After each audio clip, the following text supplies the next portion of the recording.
Bonjour tout le monde, j'espère que vous allez bien. Donc dans cette nouvelle vidéo, on va apprendre complètement à créer notre propre jeu de plateforme avec GDevelop. Tout d'abord, ce que vous pouvez faire déjà, donc vous allez dans ce petit menu. Ici on va régler les informations concernant le jeu. Par exemple, si votre jeu vous voulez l'envoyer sur App Store, sur Play Store ou sur Windows, ou des fois sur un fichier APK que vous pouvez envoyer via votre Google Drive ou un service de genre via votre smartphone pour jouer à votre jeu sans vous ruiner. Donc votre jeu par défaut il est appelé projet. Donc nous allons l'appeler mon jeu version 1.0. C'est généralement ce que font les développeurs lorsqu'ils créent leur jeu. Ils mettent souvent la version de leur jeu. Et donc il est souvent utile de mettre des mises à jour. Et donc au fil de chaque mise à jour, ça pourrait changer de version.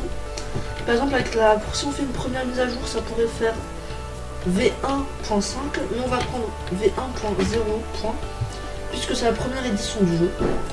Donc le package, on peut l'appeler nom du jeu. Et le point exemple, on peut l'appeler nom du développeur. La version, donc on l'a ici. C'était justement le truc dont je vous parlais. Le nom de l'éditeur, ça sera nom du développeur.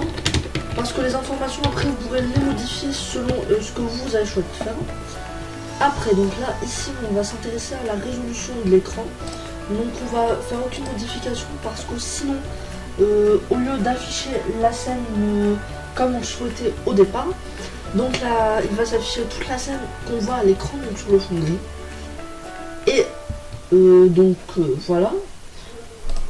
On va appliquer et on va faire une scène. Donc la scène on l'a déjà ici.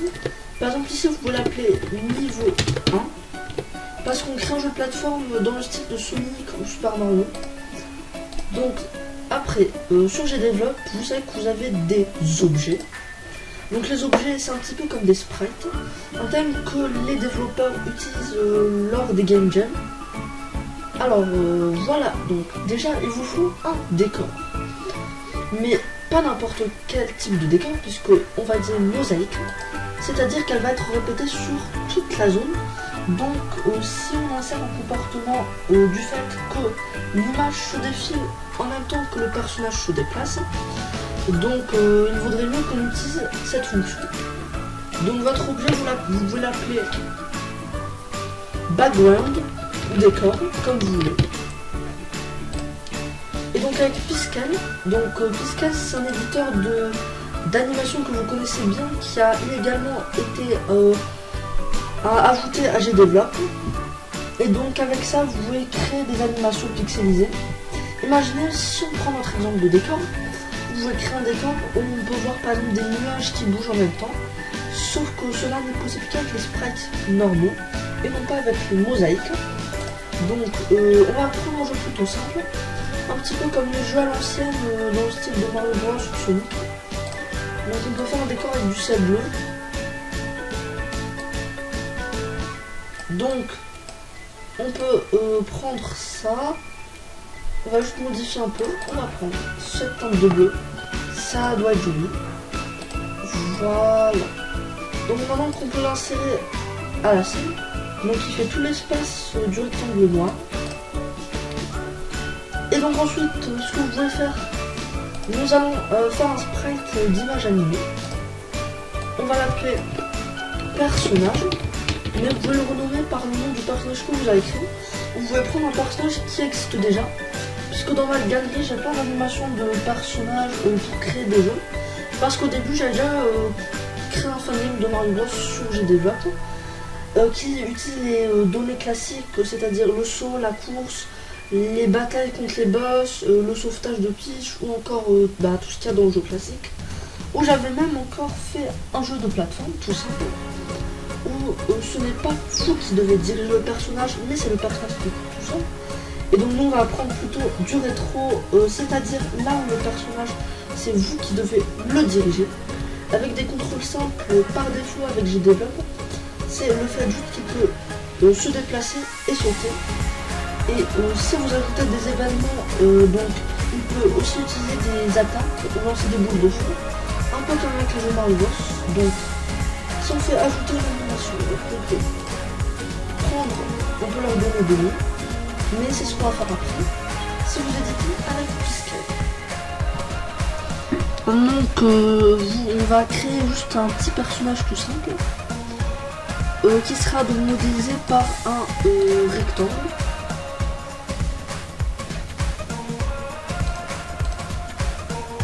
Donc l'animation on va l'appeler rectangle rouge. Et donc aussi ce qu'on doit faire, on doit ajouter des comportements aux objets sur GDevelop. Donc le premier comportement ça pourrait être pour cet objet, alors l'objet se déplace sur des plateformes, parce que selon la théorie, les plateformes c'est les objets solides sur lesquels le joueur ou le personnage peut se tenir. Alors que là, ici c'est un objet qui se déplace sur des plateformes, donc un joueur. Alors les touches par défaut on va les laisser. Alors que là vous pouvez lui changer sa vitesse. À la place de 250 nous allons prendre 300. Après donc là on parle de gravité et du temps des airs lors de la chute. On va un petit peu les modifier. On va faire OK. Alors voilà ce qui est, c'est bien, mais il y a un bug que justement vous montrer et qu'on va essayer d'arranger tout de suite. Donc regardez. Bah là il tombe tout de suite dans un gouffre ou dans un trou. Donc ce qu'on doit faire, on doit créer une plateforme. Et que généralement dans les jeux vidéo, les plateformes elles sont des bandes en haut, c'est de l'herbe donc en vert. Et en bas c'est de la terre ou du bois donc en brun ou en orange. Donc c'est tout de suite ce qu'on va faire. Donc on va faire bande herbe. On va éditer avec Piskel, donc pour cela on va juste le modéliser sous la forme d'un objet dont toute la surface est de couleur verte. On va la placer là. Déjà si vous voulez que notre jeu soit un peu réussi, on va rétrécir un peu le joueur. On va placer la bande d'herbe ici. Et enfin nous allons prendre une bande de terre, donc en brun. Voilà. En mosaïque, donc au risque de me répéter un peu, donc on va donner un nom à l'objet. On va le créer, on va juste remplir notre objet en brun. Regardez. Bon, tout simplement, moi au début j'avais l'idée d'utiliser des assets d'un seul jeu. Parce que j'ai souvent des émulateurs de jeux vidéo sur mon PC. Vous en faites pas des contrefaçons de jeux qui existent déjà, mais des vrais jeux sous la forme d'un émulateur tel que la Wii ou la 3DS. Et j'ai des assets de plein de jeux, comme Sonic the Hedgehog ou Super Mario Bros DS. Si vous voulez, vous pouvez installer des assets sur mon Google Drive, je vous mettrai le lien là, en description. Donc on va sauvegarder en appuyant sur ce petit bouton. On va le prendre là. Et on va lancer. Donc en gros les deux bandes, c'est-à-dire donc l'herbe et la terre, ce seront des plateformes. Et donc voilà. On va juste prendre les deux, on va leur rajouter un comportement plateforme. Et ça aussi, donc plateforme, pareil. Si on essaye notre jeu, on va voir ce que ça va donner également. Donc regardez, le petit bonhomme il peut sauter, il peut se déplacer, mais nous avons un petit problème. Bah regardez, si il dépasse la bordure du niveau, nous avons un petit problème. Donc pour cela, ce qu'on va arranger, on va ajouter un objet qu'on va appeler limite. Vous pouvez faire ce que vous voulez, une mosaïque ou un objet normal.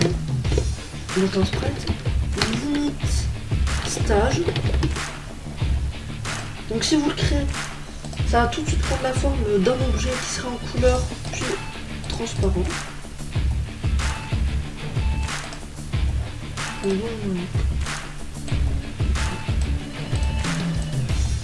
Voilà, c'est parfait. Donc on a déjà deux limites. Donc si vous voulez, vous pouvez faire du copier-coller. Ou CTRL V, CTRL Z. Donc voilà ce que ça va donner. Si on essaye le jeu, je vous montrerai comment on obtient tout. Regardez. Et justement, le bug, c'était qu'on avait oublié de donner un comportement à l'objet. Voilà. Donc c'est tout simple.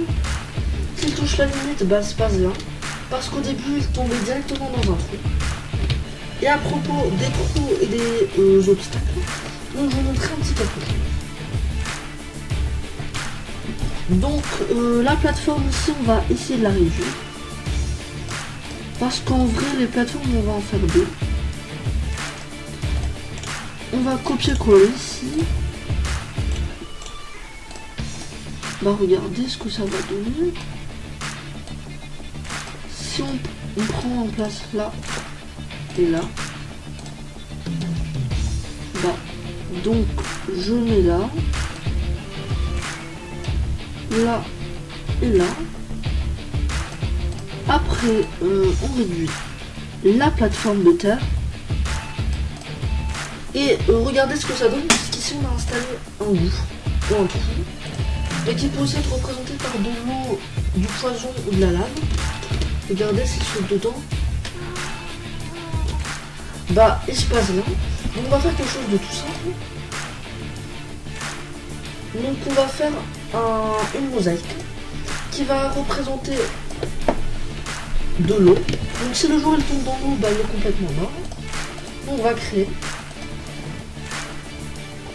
Donc on va utiliser 3 teintes de bleu, du plus clair au plus foncé. Regardez, on a ça qu'on peut placer à partir d'ici,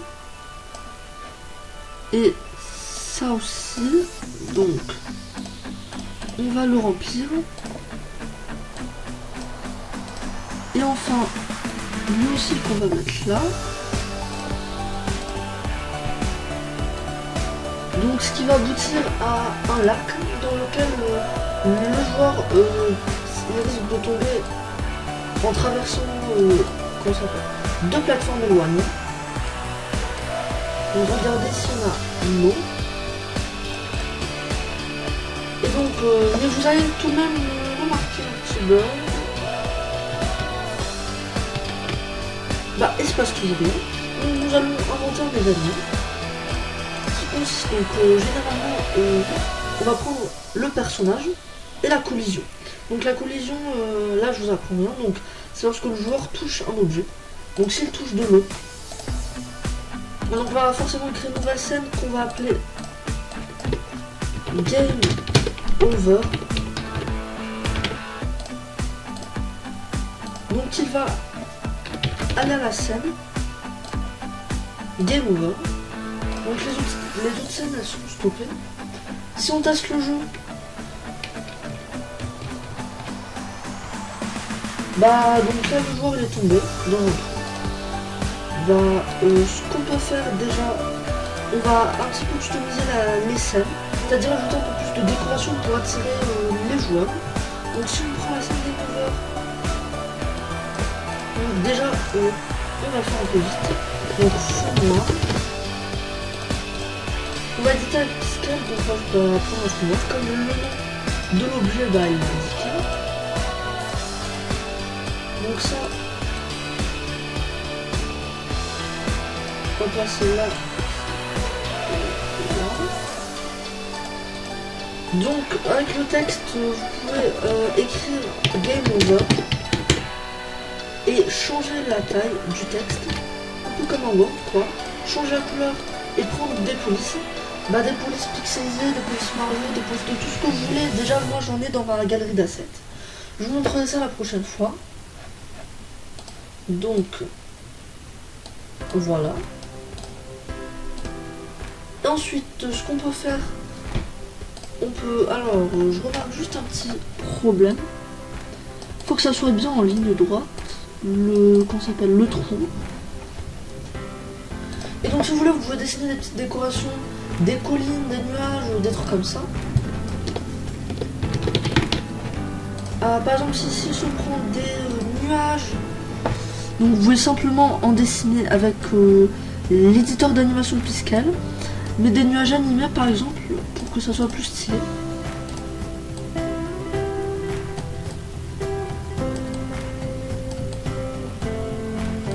Donc voilà, on a ça, un nuage classique quoi.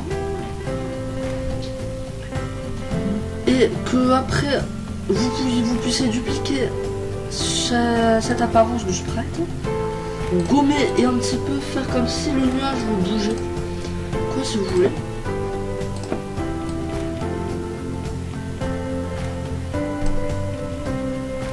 Et que aussi il puisse dupliquer ce même sprite, enfin pas le sprite mais cette même frame, donc c'est-à-dire l'animation.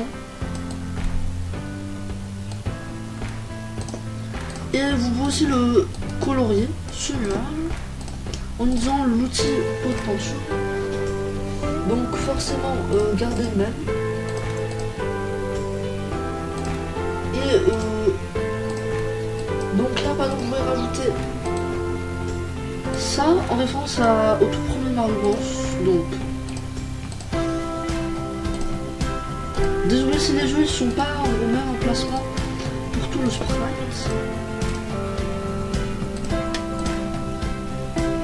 Et que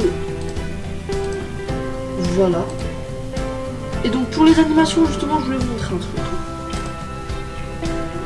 Donc si vous voulez que ça soit en boucle, c'est-à-dire qu'il va répéter ça pendant toute la scène. Et donc voilà. Vous pouvez essayer d'agrandir comme avec les autres sprites.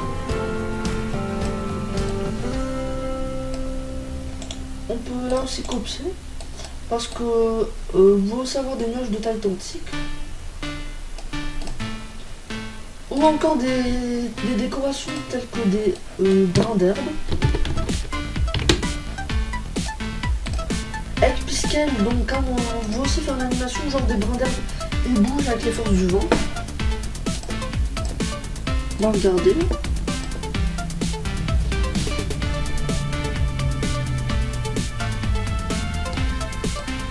Ça. Ou encore. Donc que ça soit un petit peu plus écarté ou moins écarté, comme ce qu'on a vu tout à l'heure, le petit nuage. Donc on prend ça.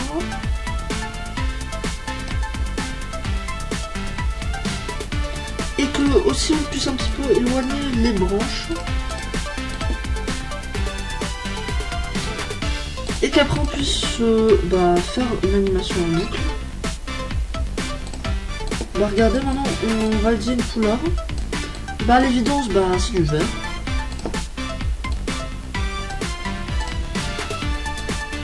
Comme ça, et enfin comme ça. Donc voilà ce qu'on peut obtenir si vous utilisez une bonne animation avec Piskel. Voilà. Après la mise en couleur,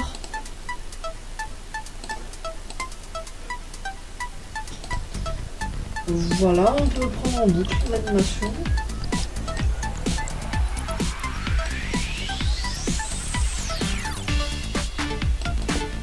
Regardez ce que ça va donner. Des petites animations en même temps dans une seule scène.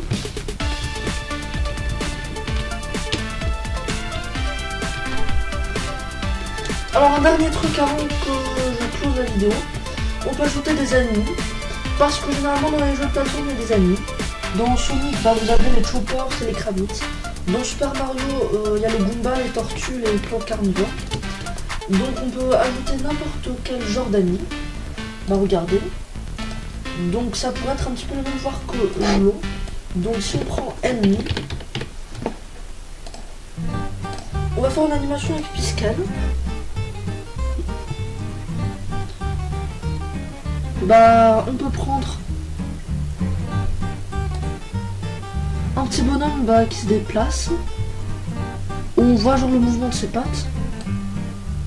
Donc cette animation là qui sera gardée. Donc juste si on place pas le mouvement du sprite. Regardez, donc Et que dans le jeu d'origine, ce personnage s'appelle le Goomba, qui existe depuis la version des années 80 sur NES. Donc regardez, vous pouvez aussi changer la taille du stylo et mettre un petit peu de couleur sur votre perso. Donc voilà.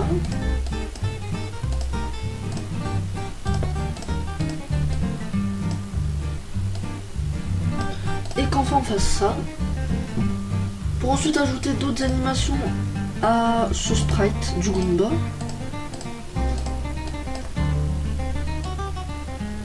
Donc déjà là, il place ses pattes sur terre. Là, l'une des pattes, elle est à plat, mais l'autre commence à bouger. Là, les deux pattes commencent un petit peu à s'éloigner, et ainsi de suite. Donc voilà. Maintenant qu'on puisse passer à la mise en couleur pour insérer le personnage dans le jeu. Donc voilà, comme ça et comme ça. Et enfin, les deux pattes du Goomba ici sur cette animation. Si on prend en boucle, bah voilà. Mais ça va avoir aucun sens si on qu'on s'appelle. Si juste si on le touche, bah y a rien qui se passe. Si on veut donner un peu de vie à notre jeu de plateforme. Déjà avant tout, on doit gérer les masques de collision. Donc si on utilise le masque personnalisé et qu'on agrandisse un petit peu la scène, bah donc regardez ce qu'on obtient.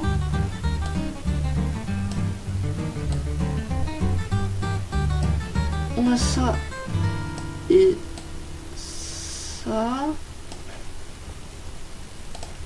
Donc c'est ce qu'on obtient. Et que ça va donc être pareil si on met un nouvel événement qui puisse avoir les mêmes pouvoirs que l'eau. Donc voilà. Donc regardez ce qui se passe si le joueur il se cogne contre un ennemi. Bah, le jeu est en game over. Et donc vous pouvez agrandir votre jeu de plateforme en rajoutant des scènes, en faisant que votre personnage il puisse avoir un certain nombre de vies, et que chaque fois qu'il cogne contre un obstacle, bah, il en perd une, jusqu'à épuisement des vies. Donc vous puissiez rallonger le parcours, et que le joueur il puisse aussi ramasser des power-ups ou des pièces. En tout cas, j'espère que vous avez bien aimé ma vidéo. N'hésitez pas à vous abonner à ma chaîne et à mettre un like. On se retrouve pour une prochaine vidéo. Salut!